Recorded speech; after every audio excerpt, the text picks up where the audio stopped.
Magandang umaga po. Umpisahan na natin ang diretsahang pagbabalita, diretsahang pagtatanong. Agad ng mga ibinasura ng pulis ang anggulong kagagawa ng mga terorista, ang mga pagsabog sa Quiapo nung Sabado. Yan at iba pang inisyal na resulta ng investigasyon sa ulat na ito. Magkasunod na pagsabog sa Quiapo, Maynila na ikinasawi ng 2 tao noong Sabado. Walang kaugnayan sa terorismo ayon sa PNP. Boss, clear tayo dyan. Yung mga baka di natin alam, may nakatanong dyan. As of now, hindi na talaga natin maling. Pinag-aralan natin ang gulo ito sa personal. 2 persons of interest, hawak na ng mga pulis.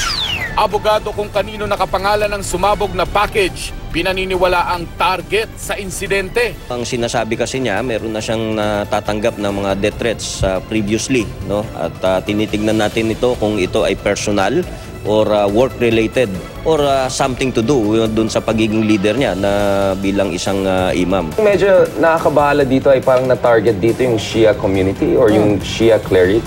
At kung alam natin yung nangyari dyan sa Iraq at sa Syria, ang tinatarget talaga ng mga ISIS na Sunni, ang tinatarget nila yung mga Shia.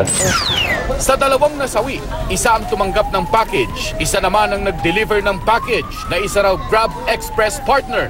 Grab Philippines, handa raw makipagtulungan sa investigasyon pero di na isinapubliko ang detalye ng rider.